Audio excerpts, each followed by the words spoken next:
Welcome back, fellow reef keepers, to another Nano Reef Freak video. In today's video, we're going to talk about just how much this desktop aquarium behind me cost me. The total setup for this aquarium includes a light, the tank itself, a heater, a protein skimmer, a filter cup, and then all the filter media along with the water, rocks, sand, salt, and other materials you'll need to produce the exact same reef tank that I have behind me.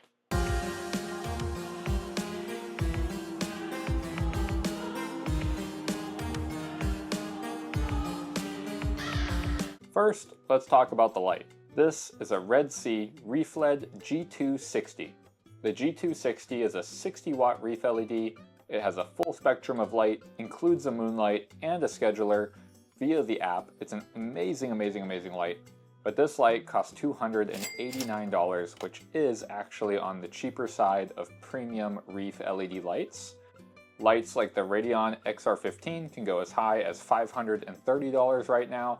So being in that 300 range or 250 to 300 range, somewhere around there, is on the lower end of that price spectrum. Although you can get reef lights as cheap as about 150 bucks for a Kessel 880, or even cheaper if you go onto Amazon and get some of the reef lights on there. Although I don't necessarily know that I'd recommend that, as if you're going to put, hundreds of thousands of dollars worth of coral in this reef tank, you might as well light it with the best possible light that you can afford.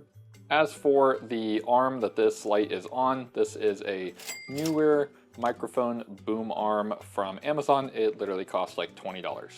We've attached it with some 3D printed accessories, so if you are going to use Red Sea's mount, obviously it's going to cost a little bit more than that. I think Red Sea's mount is like 50 or 60 bucks if I remember correctly.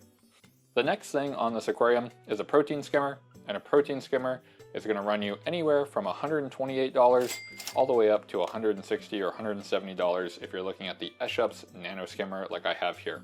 So $128 is what my local fish store sells this Nano Skimmer for, although online the cheapest I could find this Nano Skimmer was $135, and I have seen it as high as $160 or $170 depending on what site you are shopping on. Next on our list is a heater. This is the Innovative Marine Helio heater. It's a 50-watt titanium heater, and it costs $119. The only problems with this heater, it's not Wi-Fi compatible, so there's no way to monitor your temperature remotely like we saw with our Inkbird in our previous video with the Innovative Marine Fusion Lagoon 25-gallon, which was using a fluval heater. In this case though, having a 9-gallon tank, we have very minimal space, so we had to go with the smallest titanium heater I could find, which happened to be the Innovative Marine Helio heater. Now the Helio, being 50 watts, is absolutely perfect for this nano tank size, and I've been really happy with the heater so far.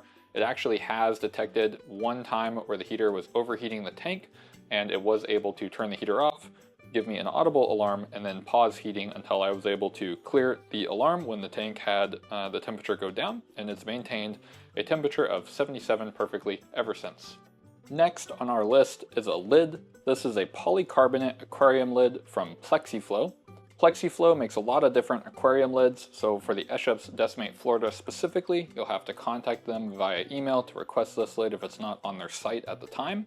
Polycarbonate lids can range anywhere from around $120 and up. So for a 9-gallon tank like this, you can expect to pay probably, $60 to $70 for something off of maybe like Etsy or, a cheaper lid. But for a quality polycarbonate lid like this, that's really thick polycarbonate. I mean, this thing weighs like probably, half a pound. This polycarbonate is like ridiculously thick. But for a lid like this, you're looking at around 120 bucks for the feed cover like this, where you just have a little TPU cover for your feed cover, or PETG is another common material there. Fits in nice and snug and prevents the fish from jumping out, and this is easy to access the aquarium. You can take this off, feed your aquarium, or dose it through there, which is really convenient. And then you have machining for the breathable holes here, and then other options is you can get like a mesh lid here where it'll have like an aquarium mesh instead of the breathable holes. I like this because it's totally solid, so I know that we're reducing evaporation as much as possible, and we're also having the ability to like set something on this lid if we need to, like our fish food or something if we're feeding frozen.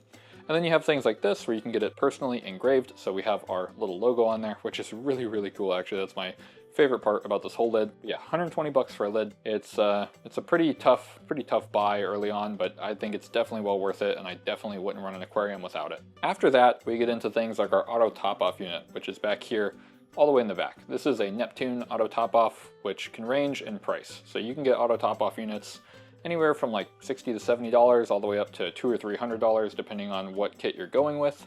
Right now, the most current version of the Neptune Auto Top-Off Kit is actually going for $270. However, Toonsy has a Nano Osmolator Auto Top-Off for $115, which is probably what I would recommend.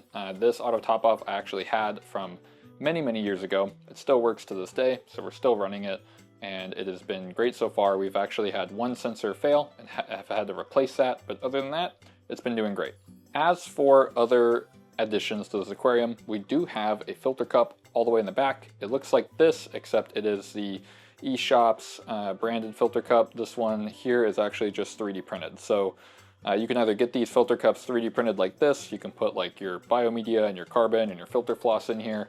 3D printed filter cups like this, I would say range from like 30 to 40 bucks usually, depending on where you get them from. The one directly from eShops is actually only $33. So you can get it for around 30 to 33 bucks. So if it was me, I would prefer the one from eShops because it fits this tank perfectly. It looks really stylish. However, if you have a 3D printer, you can print a 3D filter cup like this for about $1. This takes very little material. It uses PETG, which is reef safe. It won't degrade over time. This one is printed at 100% solid, so maybe $1 or $2 in filament at most. And then it just takes the time and your machine. You can also get 3D printing services online that will range in price, and you can even get a 3D printer to print things like your feed cover down here in the bottom right, which is really nice, and that way you can change the materials up. You can also 3D print things like this visor here, which is for our Reef-led G260. I printed this in TPU as well, so that way it matches the auto top-off all the way in the back right, and it also matches our feed cup here in the front right, which match our orange aquarium coincidentally. Now the eShops Decimate is going to come with a pump.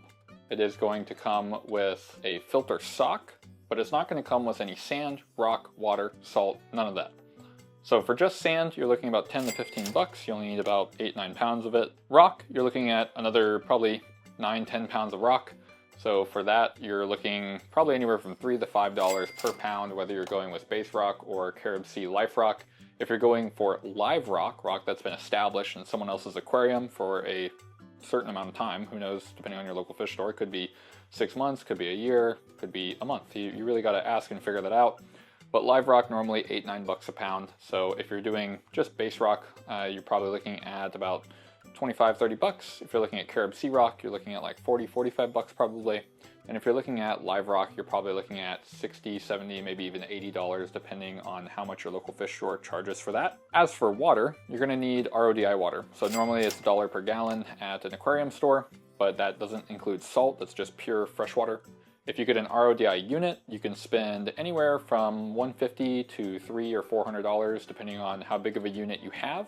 If you guys want to know what RODI unit I have, I actually have a 7-stage value BRS RODI unit. So it's a bulk reef supply value 7-stage RO unit. What that consists of is a sediment filter. It consists of what that RODI unit consists of is a membrane, which is a 75 gallon per day membrane. It has 2 pre-filters. It has a carbon block. And the pre-filters, by the way, are like the sediment filters, like the 5, I think it's a 10 micron or a 5 micron and a 1 micron, something like that. And then a carbon block. It's got 2 RODI stages, so you get 7 stages overall. I guess actually maybe it's 6 stage. I'll have to go out there and look. But yeah, 6 or 7 stages. Basically what you want with your RODI is to have a membrane, some kind of pre-filter, some kind of carbon filter, and then some kind of dual DI canister. So 2 canisters of DI resin. That's what I would recommend personally. As for salt, it can be anywhere from 50 to 80 bucks a bucket. I use Red Sea blue salt, so that is kind of in the middle of the road. So right now, the Red Sea blue bucket of salt, which makes 175 gallons worth of salt water, is $90. So you can get that on sale usually for like $65. But at $90, you're looking at 175 gallons worth of water that you can make. So this is a 9-gallon tank. You fill it up once, you change about 2 gallons every, 2 to 3 weeks probably, somewhere in there. And you're looking at that salt bucket then lasting you. So if you just had this reef tank alone, 175 minus 9 gives you 166.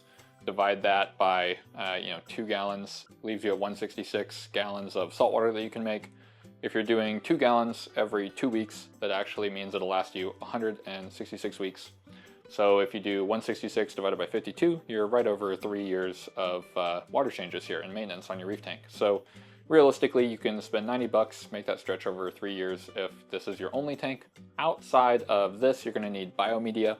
You're looking at probably previous camera died, so now we're using the iPhone. But outside of everything that we've talked about so far, you are looking at some additional cost for biomedia. Biomedia can range anywhere from $20 to $40 depending on what you go with. So in here we have the Fluval Biomax FX, which they do sell in pretty large quantities, so you might have to pay probably about like 25 bucks for it if I remember correctly.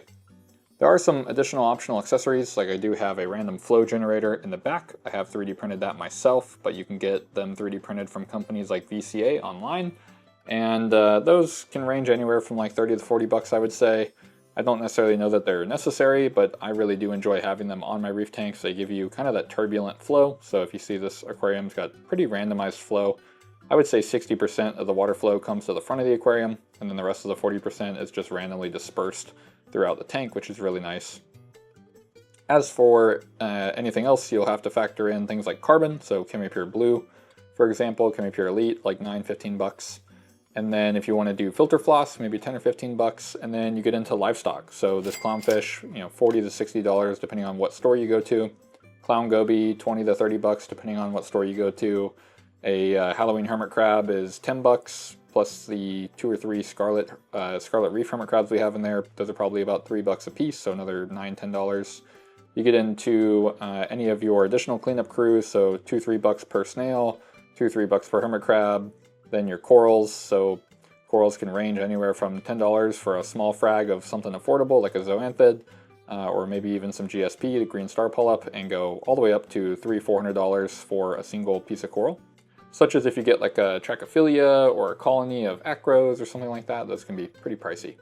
Especially some of those acanthophilias, like you get an acanthophilia, it can be all the way up to like $1,500. Pretty insane, guys. The tank itself as well. The tank itself is $279, I think, or $269, 270 bucks, somewhere in there. And you can actually find these tanks used a lot of the times. So if it was me, what I would recommend, get the tank used on something like Facebook Marketplace, and you can refurbish it if you need to. So we made a video on how to refurbish one of these tanks that we got for 60 bucks, and then we refurbished it with Novus. Novus is a scratch remover for acrylic, and that acrylic kit I think cost us like $20, $30. So out, about 90 bucks for a brand new aquarium is about maybe a little more than 1/3 the price of this tank. So instead of paying $270, you could pay $90 and get the exact same aquarium. So pretty smart deal. Okay, everybody, so we've talked about the price of the aquarium itself, the price of the sand, rocks, water, salt, livestock, corals, the lid, the filter cup, the protein skimmer, the light, the auto top off, even the heater down here. The total is going to be on screen now because I can't remember how much all that adds up to. Long story short, you can get the aquarium, get the rocks, sand, water, salt, start your cycle with some fish food. And we didn't even talk about fish food. That can be a whole nother cost to add to this. But you can start your cycle. You can get all these other accessories over time. So you don't have to pick all this up on day one. But I would say get the aquarium, the rocks, the salt, the sand, the water, all the essentials, get your tank cycle started. And then maybe at the end of the month, buy your light. And then after you get your light, consider things like an auto top off is probably the next most important thing. Then probably your heater, and then your protein skimmer and things like that, and your filter media, obviously, when you get the filter cup. But the long story short, you don't need all this fancy equipment to have a successful reef tank, and you can start grabbing equipment over time, and you don't have to buy all this up front. You can buy all this over the course of several months, and then you'll have a beautiful reef tank on your desk just like this. Thanks for watching, guys. I'll catch y'all on the next one.